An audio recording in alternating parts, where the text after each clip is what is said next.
Please, chapter 21, the first book of Samuel, chapter 21. It's from here this morning where the Lord very clearly directed my thoughts and attention to seek His message for us here this morning. 1 Samuel chapter 21, and come with me please to verse 8. 1 Samuel chapter 21 and verse 8. And David said unto Ahimelech, And is there not here under thine hand spear or sword? For I have neither brought my sword nor my weapons with me, because the king's business required haste. And the priest said, The sword of Goliath the Philistine, whom thou slewest in the valley of Elah, behold, it is here, wrapped in a cloth behind the ephod. If thou wilt take that, take it, for there is no other save that here. And David said, There is none like that, give it me. And David arose and fled that day for fear of Saul, and went to Achish the king of Gath. And the servants of Achish said unto him, Is not this David the king of the land? Did they not sing one to another of him in dances, saying, Saul hath slain his thousands, but David his 10,000s? And David laid up these words in his heart, and was sore afraid of Achish the king of Gath. And he changed his behavior before them, and feigned himself mad in their hands, and scrabbled on the doors of the gate, and let his spittle fall down upon his beard. Then said Achish unto his servants, Lo, ye see, the man is mad. Wherefore then have ye brought him to me? Have I need of madmen, that ye have brought this fellow to play the madman in my presence? Shall this fellow come into my house? And David therefore departed thence, and escaped to the cave of Adullam. And we know that the Lord will add His blessing to the reading, as He always blesses every time we read from His own precious truth. Here in 1 Samuel chapter 21 this morning, David, the man after God's own heart, had a very important lesson to learn. In 1 Samuel chapter 21 this morning, David, the man after God's own heart, was going to have to learn this lesson very quickly. The lesson that David was going to learn in 1 Samuel chapter 21 this morning, I'm sure perhaps this morning, it's a lesson that you and I both have learned already. I would more or less safely say this morning that the lesson David was going to learn in 1 Samuel 21 is indeed a lesson that you and I have learned already. The lesson is this morning, you don't kill a giant every day. You don't kill a giant every day. Because David in 1 Samuel 21 this morning is the same David who in 1 Samuel chapter 17 slew the great giant Goliath of Gath. The giant that defied the armies of the living God. The giant known this morning as the Philistine champion. In 1 Samuel chapter 17, you remember how David stood before Goliath. And you remember Goliath threatening young David. He was only a shepherd's boy. And you remember how he threatened David with great words of fierce that were fierce and terrible. And even though this morning that Goliath threatened David with words so fierce and so terrible, yet in the face of Goliath, David stood firm. Yet in the face of the great giant of Gath, Goliath, David remained fearless. And even though he stood in the face of the great giant of Gath, Goliath, David remained faithful. As we see David in 1 Samuel chapter 17, we see him facing the great Goliath. Goliath armed with the great weapons of war, speaking of great fierce words, standing in front of the great giant, looking at his stature, looking at his strength. But Goliath's stature and Goliath's strength and Goliath's words and Goliath's weapons did not deter David in any one way. When you read 1 Samuel chapter 17 this morning, every time the Philistine Goliath stepped forward, we see the armies of Israel moving back, cowing in great fear of this supposed to be unconquerable giant. But as we see the armies of Israel this morning cowering back in great fear, yet in 1 Samuel 17 we see David going forward to the giant, encouragement under great faith. And it's in 1 Samuel chapter 17 this morning where we read how David wonderfully, miraculously, powerfully slew the unconquerable, what seemed to be the unconquerable giant of Gath. And you remember when he slew him, Israel rejoiced, and how Israel moved forward and slew many of the Philistines. But when we think of David in 1 Samuel chapter 17, and as we think of David slaying the great giant of Gath this morning, remember what 1 Samuel chapter 17 and verse 50 says. Do you know what 1 Samuel chapter 17 and verse 50 says? It makes it clear, it makes it plain. It says there, but there was no sword. There was no sword. Mark it. There was no sword in the hand of David. I'm sure this morning when David was carrying the head, remember he beheaded him as well as killed him. As he beheaded Goliath and carrying the head, the man's head, imagine the sight of it. Carrying Goliath's head under the arm. I don't know why he was carrying under the arm or carrying it like this. But when he was carrying the head of Goliath back to Saul, I'm sure David within his own mind and his own thinking was saying to himself, boys, if I can conquer Goliath, I can conquer anything.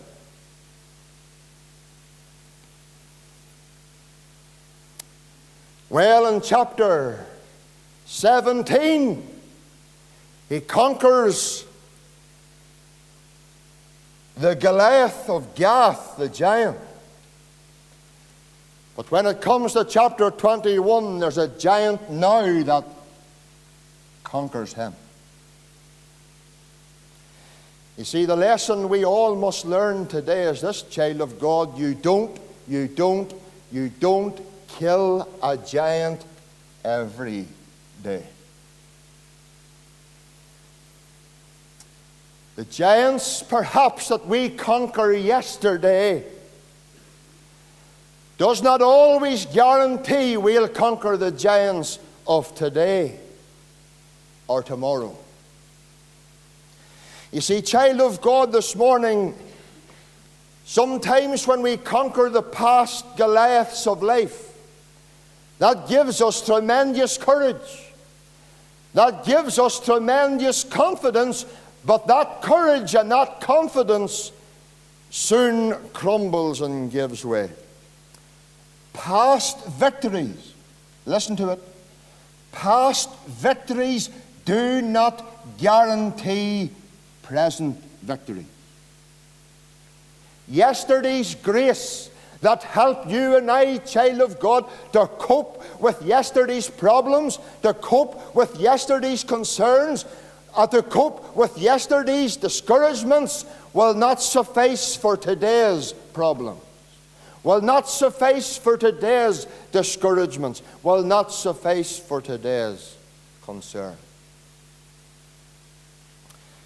You see, you don't kill a giant every day.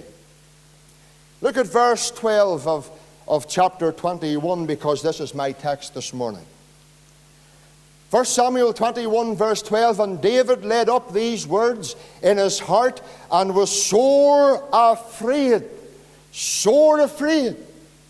of Achish, the king of Gath.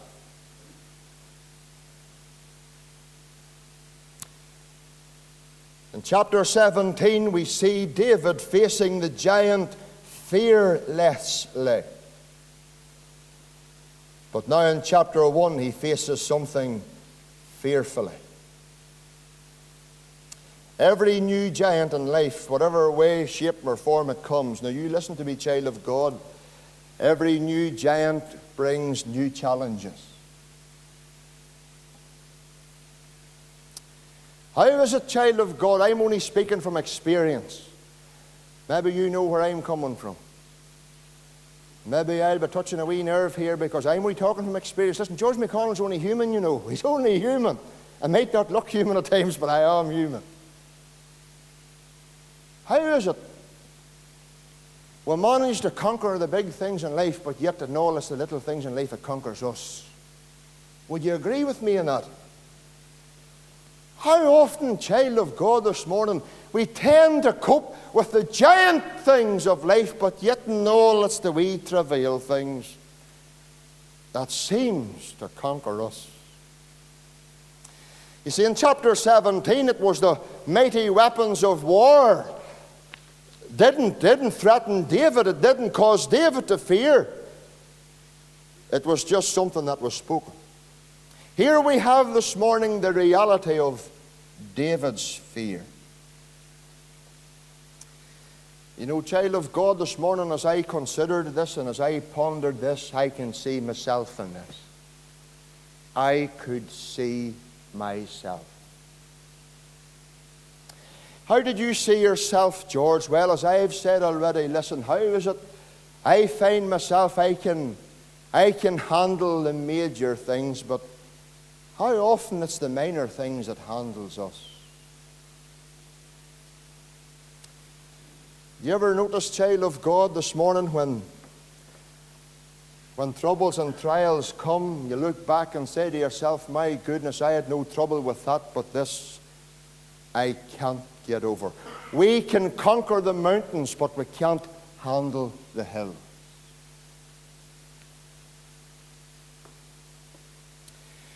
Where did it all go wrong for David? Where did it all begin? Well, it all began like a whole lot of life's problems. It all began, of course, and shortly after he conquers the first giant. Wait till I tell you something. You see, when you conquer the big giant, it doesn't mean you've defeated them all. And you remember how Saul had been rejected by God from being king, and God rejected him. And you remember how it comes that Saul seeks to slay him. And after all, who was Saul? Saul was the very man who thought there was nobody like David. He was the man, Saul was the man who feared the giant. David was the young man who went out and slayed the giant. And here this morning, Saul was a man who once thought there was nobody like David. He brings him home. He wouldn't even let him return home. It's unreal and it's powerful how jealousy can rage in a person's heart. Saul this morning then took it out on David. Do you know something, child of God? It's sad, isn't it? It's sad how often you do good to some person, or how often we can do good for someone to what? To receive what? To receive nastiness only in return. How often, child of God, have you and I bent our backs to support someone, to help someone, to encourage someone, and perhaps all you got in return was nastiness? Well, you know, this is what happened to Saul. And Saul seeks now to kill David, and David is now on the run. He's on the run now. David is now what they call nowadays an OTR. David mustn't have got the letter. He mustn't have got one of these get-out-of-jail-free cards. He's on the run now from Saul. And he's on the run from Saul. And as he runs and flees in fear from Saul. And he goes to the king Achish, the king of Gath. And as he gathers there, he begins to listen to a conversation. A conversation that strikes fear into David's heart. Look at verse 12. It says, and David laid up these words in his heart and was sore afraid of Achish, the king of Gath.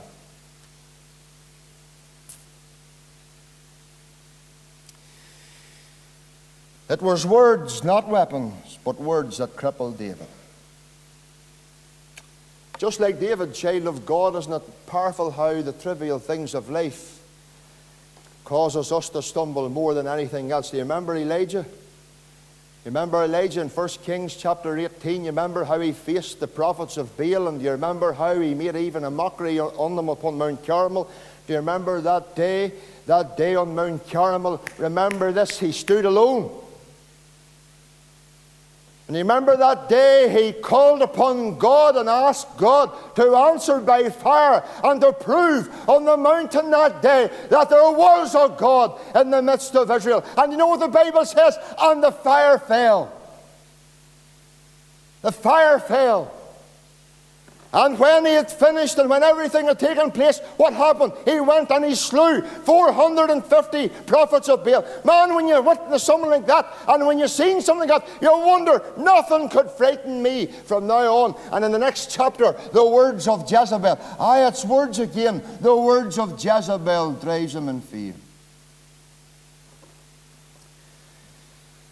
You will think, child of God, this morning when you see the hand of God moving in a mighty and a wonderful way, in a miraculous way, you'll say, how could I ever doubt again? How could I ever doubt God? But listen, the truth is, child of God, we do, don't we?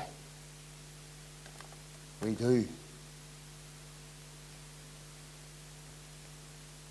Do you remember the children of Israel as they stood at the Red Sea and they were in desperation? They were caught between two mountains. You remember the Red Sea was before them. The chariots of Pharaoh was coming behind them. And you remember how the children of Israel witnessed the mighty hand of God opening the Red Sea before them. And not only opening the Red Sea before them, but keeping it open for them and allowing them that safe passage through till they got to the other side. And when they got to the other side, they saw the chariots of Pharaoh coming behind them. And not only did they witness that, but they witnessed God closing the sea upon them. And you would think the children of Israel could never have doubted or could never have murmured when they saw and witnessed the hand of God in a mighty way. But they did. And we are no different, child of God. And sometimes it's the trivial things that strikes fear into our hearts. Now here's the $60 million question this morning. Is there someone here this morning, listen to me, and this week fear has been struck into your heart? Something trivial has been said. And this morning you feel greatly threatened. Perhaps somebody in passing has said something concerning you, and perhaps this morning it threatens your place and it threatens your position at work. This week perhaps has been a sleepless week. And this morning, child of God, you feel defeated. You feel completely conquered by some trivial thing. Listen, it can happen. What strikes fear into your heart this morning, child of God? What seems to be conquering you? What seems this morning, child of God, to drive you into the depths of despair? And realistically speaking, if we're honest, it's only trivial.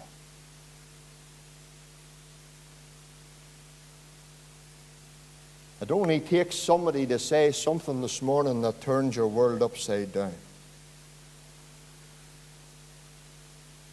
A huge tree recently in Colorado fell. It was estimated that the tree was 450 years old. The tree, throughout its lifetime, survived 14 lightning strikes. It braved countless storms, and it also survived 2 earthquakes that devastated the entire region. You would think a tree that survived 14 lightning strikes, that braved countless storms, survived 2 earthquakes that devastated the entire region, you would think nothing would bring a tree like that down. Well, the tree finally fell. It wasn't over an earthquake. It wasn't through a storm. It wasn't through lightning. It was through beetles. Yes, beetles. Tiny bugs was the cause for the tree to fall. How true the Song of Solomon is. You know what it says in the Song of Solomon?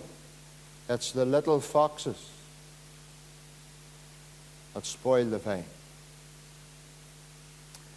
It's the little things in life, child of God, that has more chance of conquering us than anything else. Tell me something. What is conquering you today? Am I talking to someone with a habit and you can't break it? It's conquering you. You can't defeat it. Is there something or someone this morning, child of God, and it's aggravating you, and this last week has been a night spent tossing and turning? Because you see, past victories do not suffice for the present conquest. Who is it, or what is it, has you in great fear this morning? Because you can't kill a giant every day. The reality of David's fear, but then there's the reality of David's faith. The reality of David's faith in 1 Samuel chapter 21 this morning is anything but good. Here David, the anointed king of Israel, seeks refuge in the enemy of God's people. How sad, child of God, it is when our faith gives way and our faith leaves us in a place this morning where we're seeking refuge with the enemies of God. But there's something more sad about David's faith than that. Look at verse 9. And the priest said, the sword of Goliath the Philistine, whom thou slewest in the valley of Elah, behold, it is here, wrapped in a cloth behind the ephod. And if thou wilt take that, take it, for there's no other save that here. Now listen to what David says. Listen to what David says now.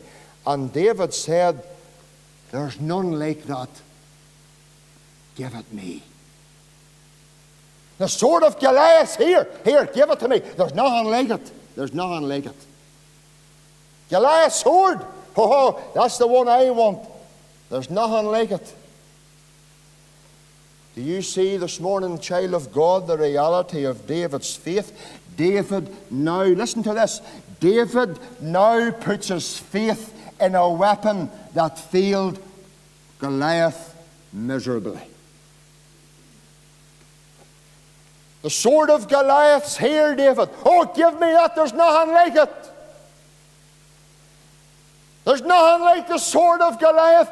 Friend, it's sad. How has it been sad, child of God? How tragic. David, who now puts his faith in the very weapon that failed Goliath and failed him miserably. You remember in 1 Samuel chapter 17, what did he say? What did he say in verse 45? Thou comest to me, Goliath, thou comest to me with sword, with spear and shield. You're coming to me with sword and shield and spear, but I'm coming to you in the name of the God of hosts. And the very sword that failed Goliath miserably, now David plants his faith completely upon it.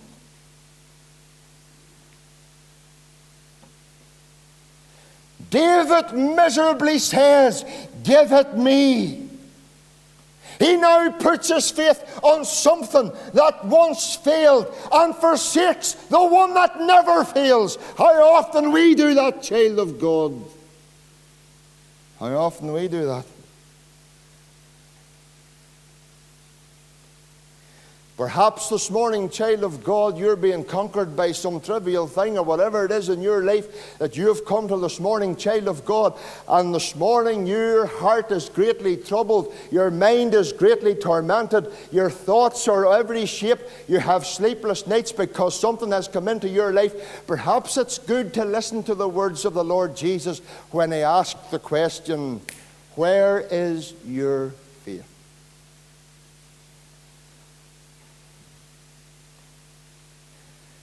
Verse 12, David laid up these words in his heart and was sore afraid of Achish, the king of Gath. Hey, David, come here a minute. Come here, David. Where's your faith? Where's your faith? Child of God, where's your faith? Chapter 17, he doesn't see the giant, he sees God. But in chapter 21, all he sees is the giant. He can't see God. Chapter 17, he focuses on God and away from the giant. But now, through even just over a few words, he focuses now on the giant and forgets about God. Child of God, you don't kill a giant every day. Maybe I'm speaking to some young person this morning and you've met problem in school.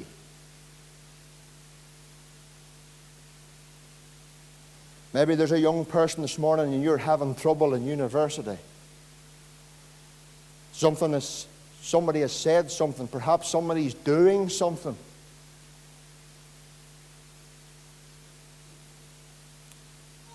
The wee hymn writer said, didn't he? Oh, what peace we often forfeit. Oh, what needless pain we bear. It's all because we do not carry everything to God in prayer. You see, child of God, be warned this morning. You don't kill a giant every day. David had to learn that lesson. The reality of David's fear, the reality of David's faith. But listen, child of God, don't put your faith on things that has already failed. David placed his faith on Goliath's sword. The very weapon that failed Goliath miserably is now the focus of David's faith. Where's your faith focused this morning, child of God? Where is your faith? The reality of David's fear. The reality of David's faith. Thirdly and finally, the reality of David's folly. The reality of David's folly. Look at verse 13. And he changed his behavior before them and feigned himself mad in their hands and scrabbled on the doors of the gate and let his spittle fall down upon his beard. And then said Achish unto the servants, Lo, ye see, the man is mad. Wherefore then have ye brought him to me? Have I need of madmen that ye have brought this fellow to play the madman in my presence? Shall this fellow come into my house? Now here's the man after God's own heart. Here's the man now that slays the giant, and in order to escape this giant, he acts the madman.